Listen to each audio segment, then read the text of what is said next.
I'm Dorothy Marie Irregalado, a Bachelor of Science in Public Health 1 student. Hello guys, ako si Patrick B. Casanya, BSPH, 3rd year.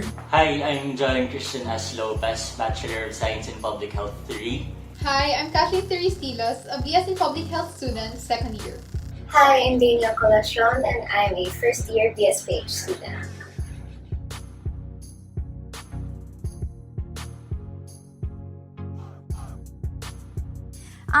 No, my parents are not doctors and I chose public health by myself.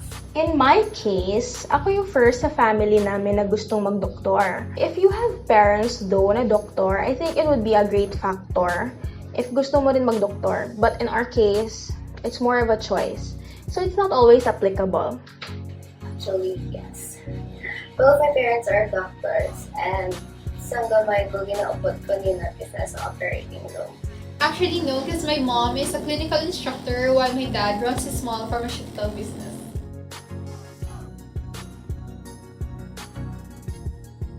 Actually, I don't know why people call public health the medtech of UP. Maybe because that public health students, once they graduate, they can take the licensure board exam for medical technologists. However, public health students can also have different career paths such as being a microbiologist, public health specialist, or epidemiologist, and many more.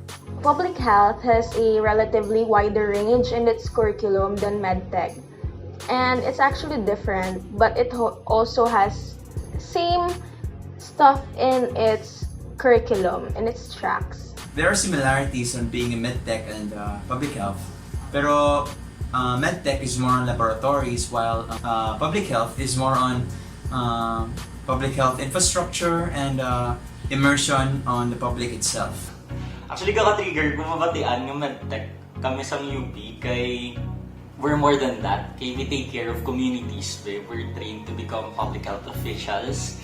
And do ka weird nga ginamutang lang kami as the medtech sa UP.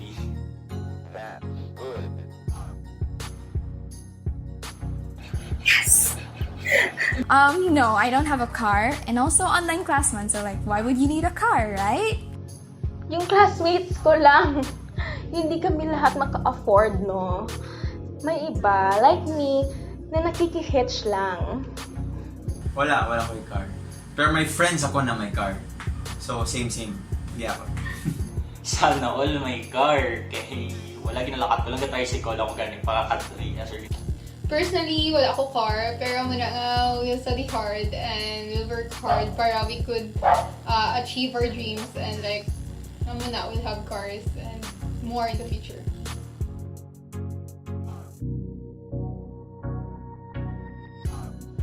You don't know how to count? Go back to kinder. From the legendary Ma'am Formation. So this was stated by Ma'am Abby or Ma'am Abigil Puno, and she said that, actually she asked us na, do you already got the hang of studying to learn and not just to pass the course? And it actually really struck me hard kay this online learning is really a challenge, it's a struggle, it's so hard to cope with. And amo na, like, even if it's not online learning, we study to have our learnings para sa future ta and not just for the sake of passing the course. Kay learning is so much more than just our grades. It's more on gaining knowledge and experience. I don't really have a favorite phrase per se, but this is the only one that I could think of the moment. The phrase goes like, you ought to do be follow. This is from my ethics class by Sir Clyde. I don't have any particular reason why I chose this, so like, yeah.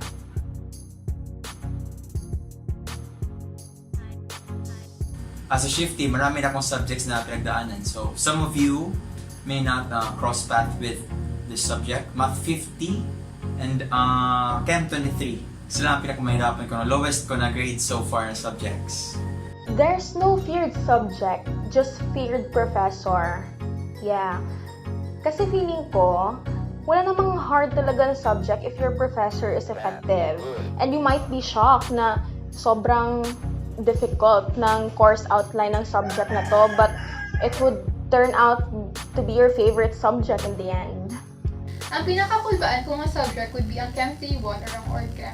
Because I have this thing with Chem subject na nabudayan ko. And plus the fact na damo good some feedback na nabudin sa isang organ. It would be chemistry, because like ever since high school, I've had trouble learning chemistry. So until now, sa college, I'm still struggling, but like kakayanin.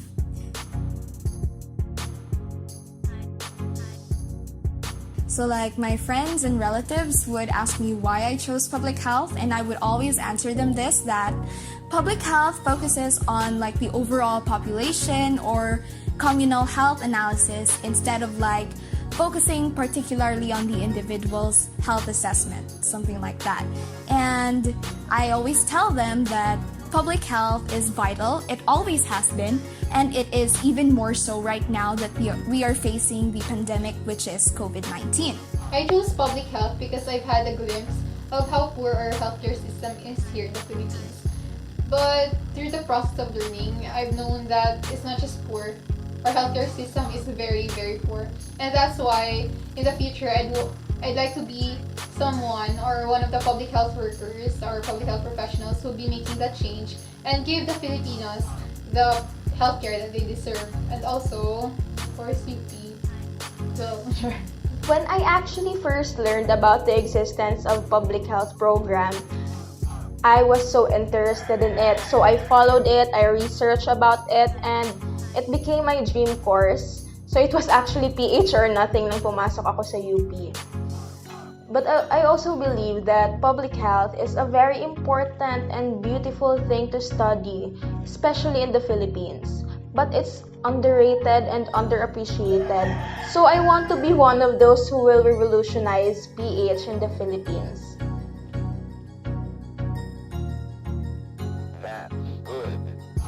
How did you know? Oh, yes. If I am lucky enough and if kaya, yes, I would really want to be a doctor someday. So being a doctor was really a lifelong dream of mine ever since high school.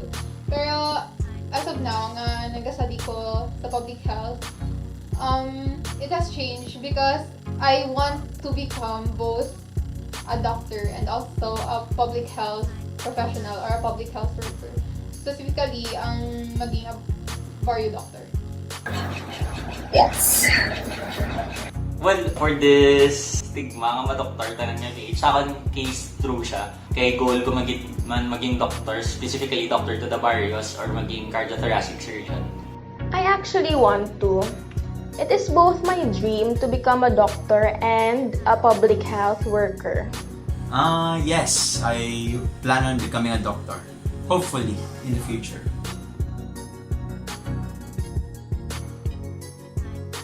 Alam mo yung mga nagsasabi niyan, nag-create lang ng unnecessary division between acadorgs. Pareho lang tayo ng pinaglalaban. Dili man sa elitista, guys. You know, from other course to inside PH, di man sa elitista. Once you get to know them. Actually kamo kay elitista pagtulong sa man kay naka-white uniform kami. So we joke, inside joke pa na ganing nga PH ang best course kay kami lang may uniform. So, pero hindi na tuod, very down to earth ng mga taga-PH. Doing the combo one, especially sa batch. I don't really get why people say this, but my answer is a no. Period. As it's already my second year as a public health student sa UPB, I don't get why people say that na elitista kami. I don't know, I just don't see the reason nga manahambalan sa akin.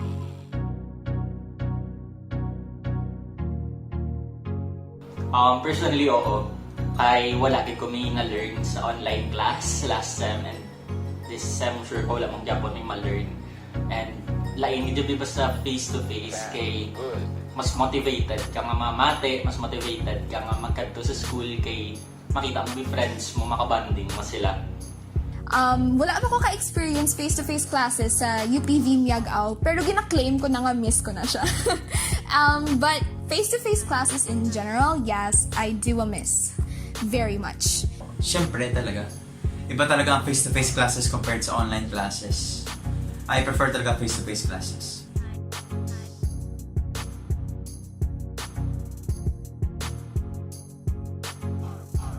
Hindi ko actually alam kung ano yung jiwa ko and hindi ko alam kung ano yung cut-off. But I know I'm competent. But knowing you're competent is different from feeling superior. Actually, no kabalo mataas ang cut-off sa PHresh. But since science-related courses, so in-expect ko man na lagi mo siya sunod. And once ang nakasunod ko, although wala man kung nagkaamo na, kaibaan ko nga we have different fields nga we're good at. And it's just the beginning ng pagpasa mo sa mga course and you have a long way to go pa. I don't think na nagka-superiority complex ko. Kaya, I'm just really proud of myself kaya nakasulog ko sa public health. Mula na. Kaya ano na lang, validation sa ako nga kaya ko man galit. Competent man ko galit.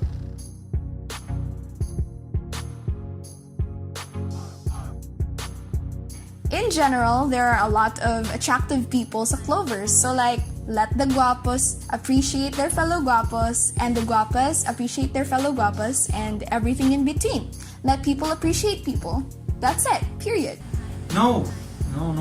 Dili mo ako kiwi. Joke lang. No, I think. Well, that's wrong. Tamaan ka, stigmatize ang mga Clovers for that. Pero damagin man mga gwapo sa Clovers. So.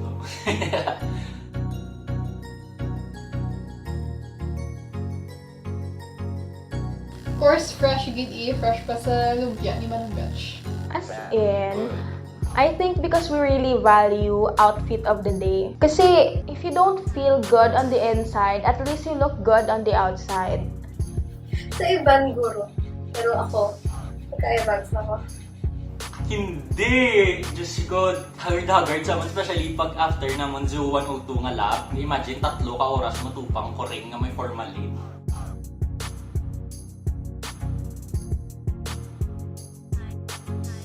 The one nga nagkado kami sa Manila for a convention naman ng PCCH. That's because to actually sa isa ka faculty nga nag-talk sa group ko.